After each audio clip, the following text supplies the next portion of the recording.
আইনের শাসন চাই না, মুজিবের শাসন চাই। দেশে আইনের শাসন চাই না, মুজিবের শাসন চাই বলা হয়, সেই দেশের কি নাম হওয়া উচিত? ফ্যাসিবাদের আইকন ছিল কে? শেখ মুজিবুর রহমান। হাসিনার ফ্যাসিবাদ বা আওয়ামী ফ্যাসিবাদের আইকন শেখ মুজিবুর রহমান। এটা আমি বলি সবসময়, কিন্তু আজকে আমি কোনো বিশেষণ না দিয়ে মুজিবের কর্মকাণ্ড একটু স্মরণ করিয়ে দেব। আপনারা যারা জানেন না, কারণ ওই সময় মুজিবের জামানায় আমি আপনাদের বয়সে, আমি বুয়েটের ছাত্র ছিলাম। সেই সময় বুয়েটে আমি 73-তে ভর্তি হয়েছিলাম, ফার্স্ট ইয়ারে পড়ি। আর মুজিব যখন নিহত হয় তখন আমি বুয়েটে থার্ড ইয়ার, 75 সালে। তো এই পিরিয়ডটা আমি কিভাবে দেখেছি আমি বলি আপনাকে, যে বাংলাদেশের স্বাধীনতার পরে প্রথম গুম এবং বিচার বহির্ভূত হত্যা হয়েছিল মুজিবের আমলে। মুজিবের নির্দেশে কাকে করা হয়েছিল? সিরাজ শিকদারকে প্রথমে গুম করা হয়েছিল, চট্টগ্রাম থেকে ধরে আনা হয়েছিল। গুমের ডেফিনেশনের মধ্যে যেটা পড়ে, এটা ফুয়াদ জানে, ব্যারিস্টার, এবং তাকে মুজিবের নির্দেশে হত্যা করা হয়েছিল বিচার বহির্ভূত সাভারে। এবং তার আগে মুজিবের সাথে দেখা হয়েছিল, মুজিবের কাছে তাকে নিয়ে যাওয়া হয়েছিল, এবং মুজিবের ধমকে যখন সিরাজ শিকদার মানতে অস্বীকার করেছিল তখন মুজিব বলেছিল তাকে হত্যা করে ফেলতে। শুধু হত্যাই করে নাই, হত্যা করার পরে পার্লামেন্টে গিয়ে ওই ব্যক্তিটি শেখ মুজিবুর রহমান যার নাম, তিনি বলেছিলেন কোথায় আজ সিরাজ শিকদার। মানে শুধু যে তিনি গুম এবং বিচার বহির্ভূত হত্যা করেছেন তাই নয়, তিনি দমভক্তি করেছিলেন। আপনারা এখন শেখ হাসিনার ভাষার সাথে মিল খুঁজে পাচ্ছেন, শেখ মুজিবের ভাষা। আপনারা বুঝতে পারছেন শেখ হাসিনা তার এই কুৎসিত ভাষা জিনের সূত্রে, ডিএনএর সূত্রে কার কাছ থেকে শিখেছে আপনারা বুঝতে পারছেন। এটা গেল একটা। বাংলাদেশের ইতিহাসে প্রথম কারচুপি নির্বাচনে কে করেছিলেন? 1973 সালে শেখ মুজিবুর রহমান। প্রথম কারচুপি, যে কারচুপির কথা আমরা জানি এবং আপনাদের জেনারেশন গত 18 বছর ধরে ভোট দিতে পারেন। এই প্রথম কারচুপি শুরু করেছিল শেখ মুজিবুর রহমান। প্রথম স্টেট টেরার, আমি স্টেট টেরার যেটাকে বলি, সেটা শুরু করেছিল শেখ মুজিবুর রহমান। কিভাবে? রক্ষী বাহিনী গঠনের মাধ্যমে। রক্ষী বাহিনী ওয়াজ অ্যাবাভ ল। রক্ষী বাহিনী যাকে ইচ্ছা তাকে তুলে নিয়ে যেতে পারত, যাকে ইচ্ছা তাকে টর্চার করতে পারত, এক্সট্রা জুডিশিয়াল পুলিশ করতে পারত, গুম করতে পারত। সুতরাং প্রথম যে স্টেট টেরার সেটা শেখ মুজিব শুরু করেছিলেন। স্টেট টেরার শুরু করে তার ভাষা ছিল লাল ঘোড়া দাবড়িয়ে দিব।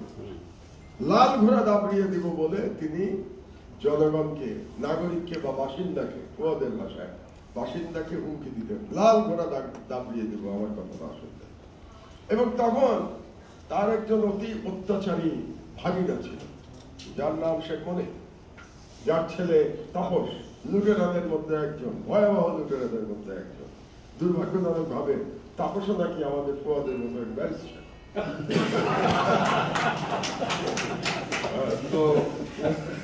তো সেই তাপসের পিতার নাম ছিল শেখ মনি।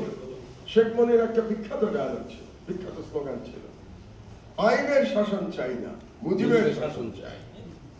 তাহলে যে দেশে আইনের শাসন চাই না, মুজিবের শাসন চাই বলা হয়, সেই দেশের কি নাম হওয়া উচিত, সেই শাসন ব্যবস্থার নাম কি হওয়া উচিত, সেটা নির্ধারণের ভার আমি ছেড়ে দিচ্ছি আমাদের ভবিষ্যৎ ফিলোসফার, ভবিষ্যৎ পলিটিক্যাল সায়েন্টিস্টদের হাতে। আমি আজকে কোনো কমেন্ট করবো না, আমি শুধু ইতিহাস বর্ণনা করছি। 1974 সাল দুর্ভিক্ষে লক্ষ লক্ষ মানুষ মারা গেছে। আমার নিজের চোখে দেখা ঢাকা স্টেডিয়ামের বারান্দায় কঙ্কালসার মৃত এবং অর্ধমৃত মানুষের সারি। তারা নড়তে পারে, যারা জীবিত আছে তারা নড়ার শক্তি নাই তাদের। লক্ষ লক্ষ, আমি এরকম শত শত মানুষ দেখেছি ঢাকা স্টেডিয়ামের ওই বারান্দায়, এবং যে সামনের যে রাস্তাটা, ওই রাস্তাটা ফুটপাতে পড়ে আছে, আমার নিজের চোখে দেখা। মা এবং বাচ্চা মরে পড়ে আছে, আমার নিজের চোখে দেখা, অর্ধলঙ্গ নরনারী। এবং সেই যে দুর্ভিক্ষ যেটা হয়েছিল, সেটা কিন্তু পণ্যের শর্টেজের জন্য হয় নাই, হয়েছিল হোর্ডিং এর জন্য, হয়েছিল সাপ্লাই প্রবলেমের জন্য। এবং এটার উপরে ডক্টর অমর্ত্য সেনের একটা বড় কাজ আছে। যেখানে তিনি বলেছিলেন distribution was the problem, meaning governance was the problem. Sheikh মুজিবের গভর্নেন্স ওয়াজ দ্য প্রবলেম, যে কারণে এমন নিদারুণ দুর্ভিক্ষ আমাদের দেখতে হয়েছিল 1974 সালে। শেখ মুজিবুর রহমান সমস্ত দল নিষিদ্ধ করে দেওয়া হলো এবং বলা হলো এক দেশ, এই ল্যাঙ্গুয়েজটা চিন্তা করো, স্লোগানটা এক দেশ এক নেতা এক দল। যখনই আপনি এক নেতা এক দল এক দেশ বলবেন, যেটা একটা ফ্যাসিস্ট রাষ্ট্র নাকি? একটা ফ্যাসিস্ট রাষ্ট্রই তো এটা সম্ভব যে এক দল এক নেতা এক দেশ। আচ্ছা, গেল। বাংলাদেশের সর্বপ্রথম সকল মিডিয়া নিয়ন্ত্রণ করেছিলেন কে? শেখ মুজিবুর রহমান। কারণ সেই বাকশাল ঘোষণার সঙ্গে সঙ্গে বাংলাদেশের প্রতিটি মিডিয়া ব্যান করে দেওয়া হয়েছিল, প্রতিটি মিডিয়া নিষিদ্ধ করা হয়েছিল, শুধু 4টি ছাড়া। এই 4টি সরকারি মিডিয়ার দায়িত্ব ছিল গুণকীর্তন করা, বন্দনা করা, যে বন্দনা আপনারা গত 16 বছর দেখতে পেয়েছেন। এই 16 বছরের বন্দনার যে কালচার, একটা ফ্যামিলি, একজন ব্যক্তির বন্দনার যে কালচার, ব্যক্তি পূজা, এটা শুরু হয়েছিল শেখ মুজিবুর রহমানের আমলে।